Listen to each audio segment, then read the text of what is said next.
Fight Fuel MMA is coming at you with some big motherfucking news about the bad motherfucking title.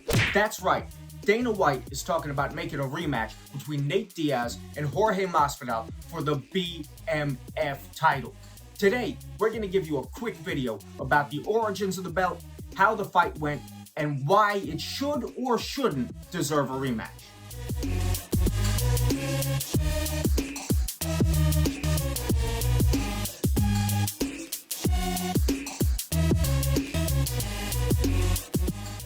So what is the BMF belt? We need to start with that question.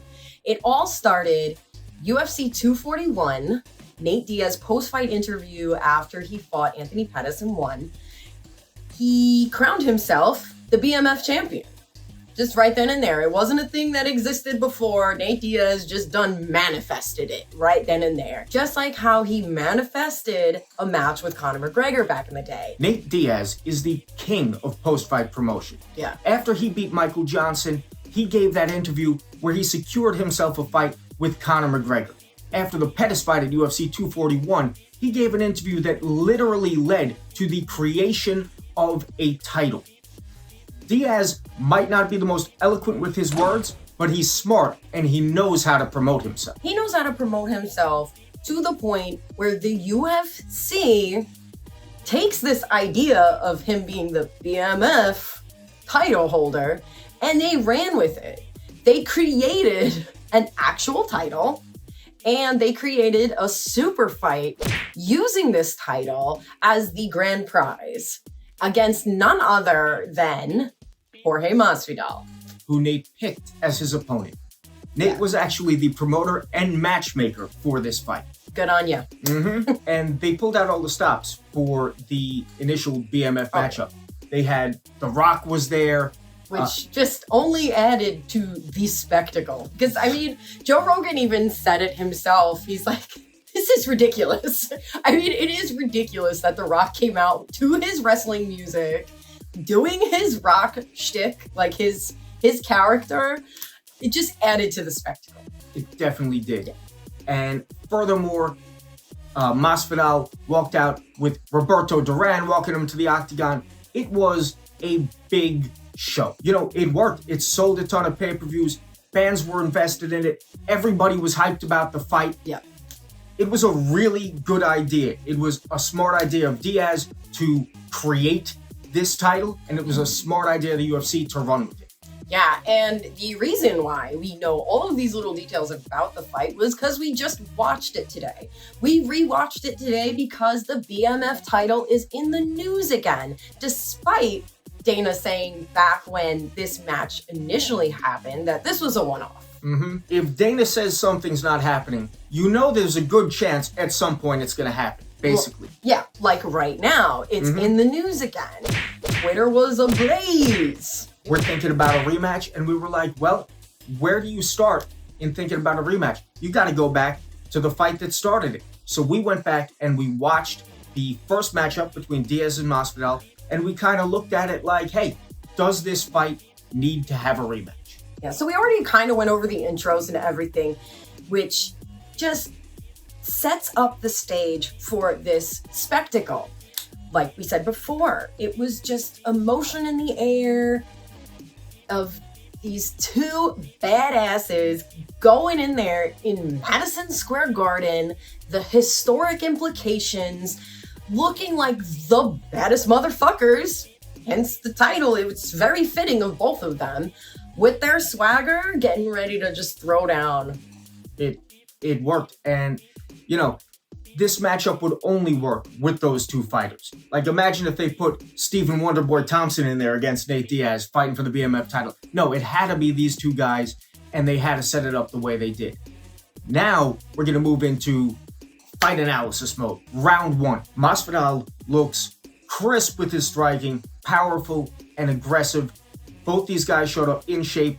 Both these guys took this fight very, very seriously. Yeah. You could tell.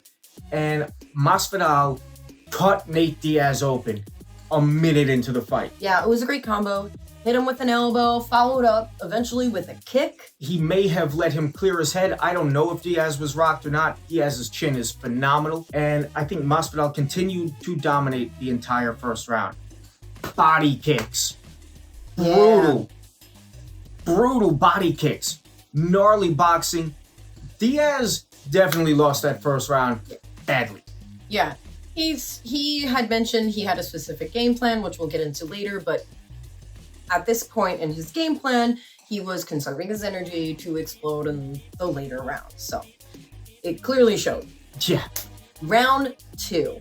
The cut looked like the cut man attended to it as best he could. It was still bleeding a little bit even before the round started, but it looked pretty decent at this point. Mm-hmm. And we saw more of the same in round 2. Masvidal dominating on the feet, dropping him again. Masvidal even landed a takedown and got in some work on the ground against Diaz, which was so impressive.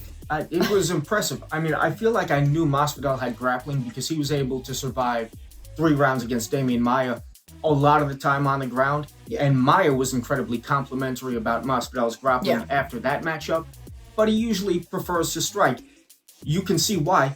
Like Joe was saying, in the second round, Masvidal drops Diaz with an overhand, followed by a body kick. That's what really put Diaz down. The body shots and body kicks were money for Masvidal in this fight. That's what was really doing the damage, beyond the cuts and everything. Yeah. Crippling Diaz to the body. Yeah, so round 2, Masvidal again. Going into round 3, this is where, according to Diaz, he was just getting started. He was going to that place where he turns it up and he throws down. Turn up. But again, Masvidal won this round, in my opinion. It got to a point at the end of the third round, they end up on the ground again. And they're kind of having like this little exchange back and forth with like a little flurries kind of. Masvidal just gets up and just starts laying some ground and pound for the last couple seconds of the round, which that point, the cuts opened up even more. This is where the fight turns for the worse. In between the third and fourth round, Diaz was attended to by his corner, attended to by the cut man. He comes out, answers the bell for the fourth. Masvidal answers the bell for the fourth. It looks like they're about to start fighting. And then the doctor comes in and fucks everything up. He's asking Diaz, can you see? Can you fight? Diaz like, yeah, I'm good. No, I'm good, man. Let's go. And the doctor's like, oh, okay, yeah. It looks like he's about to say, yeah, let him fight. And he says, no mas. Diaz can't fight anymore. The arena erupts in boos. Diaz isn't happy about it. Masvidal's not happy about it. The fans hate it. Everybody fucking hates it. Yeah. The commentators, Rogan, Cruz, shit all over this doctor. Dan Mergliata called it off, shaking his head. He's like, come on. Yeah. This leads us to the question is, did the fight need to be stopped? So we only have the first 3 rounds to go on when we're analyzing this fight. And the first 3 rounds were a shutout for Jorge Masvidal. I thought he dominated most of the exchanges, most of the groundwork, definitely did more damage, looked good. He's winning 3 rounds to none by the time they stop this fight. Yeah. Now, you were talking about Diaz turning up, right? In the 4th and 5th. And it looked like Masvidal was a little tired after the 3rd round. Possibly. He walked to the corner, he's got the arms, he's breathing. Nate Diaz looked fresh coming out to answer that 4th round bell, which you didn't get to fight in. Yeah, no, never underestimate Nate Diaz's cardio, right? Or his chin. You can't throw him out of the fight till the very end. Yes. So there's that in place. But at the same time, Masvidal dominated 3 rounds. There are 5.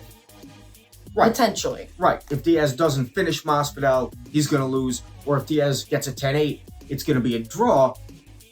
You've got those 3 rounds to go on. Masvidal won handily. Does this fight merit a rematch on that? No. Now you take into account, was Nate going to turn it up? He looked fresher. Was Masvidal going to fade? Yes, you could make that argument. A lot of Diaz fans were making that argument. Yeah. Strongly. Like, you didn't give Nate a chance. He was about to do it. And I feel like he might have been. He could. Never know. You never know. Right. is that enough of a reason to make a rematch? No, it's not. Because they were 3 rounds in, it was clear who was winning. That doesn't justify it. What is the reason to make the rematch? Money! Also, to get that bad taste out of your mouth from the poor... I'm no doctor. I really can't say whether it was right or wrong. Hindsight, I'm like, okay, the cut looked really bad. But they should have just let him fight. Because we wouldn't be here right now. Right. And I feel wondering like... why. Yes, and I feel like they're going to push the angle that the fans need this answer. They need this rematch because it was stopped early and everybody was wondering what was going to happen. And yes, I was wondering what was going to happen. But you know what? I didn't hear a lot of people asking for a rematch to this fight after the immediacy of it, after a couple weeks. Nobody's been clamoring over the past year being like, we really need that Diaz-Masvidal rematch. You don't have to make a rematch, I think. Yeah, I mean, I'd totally watch it. Fuck Don't yeah. get me wrong. That would be awesome to see them fight again. Is that enough to warrant a rematch? If the UFC was adhering to divisional rankings and stuff like that, and that was their justification, which it can't be, it doesn't make sense, but if that was, then you'd say yes. In the end, I think it's just, they're going to make money on this fight. Fans are going to bitch that, like I was doing, we don't need a rematch, but they're going to watch it because I'm going to watch it. Hell yeah. I love that fight. I'd love to see that again. They're making money. And potentially setting up a trilogy if Diaz wins this fight, which makes them more money. So, I think it's good marketing. It's smart business sense to do this. Masvidal and Diaz names are big. They're still relevant. Make the rematch awesome. I'll watch the shit out of it. Yeah. So I guess morally, no, we don't really need to see a rematch. We kind of saw the job get done in the first fight, despite the shitty stoppage. But as just straight up fight fans, yes, let's fucking do it. 209! Baptizing motherfuckers. Well, shit. Who wins the rematch should they make it? Diaz and Masvidal both win this rematch because they're going to cash out. It's a good fight for both of them. Who loses? Leon Rocky Edwards. Because that guy hasn't fought in fucking forever. He's desperate trying to get a fight with Masvidal or a fight with anybody. He's ranked high, and they're just like, nope. Diaz Masvidal. They're saying January they want to kick off 2021, right? With this rematch. What do you guys think? Is that a good way to start off next year? Do you want to see it? Yeah, that's do you not want to see it? A lot of things to talk about regarding this potential BMF rematch. Let us know. All right, well, thank you guys so much for watching. Don't forget to subscribe, and we will see you in our next video. Yes, we will.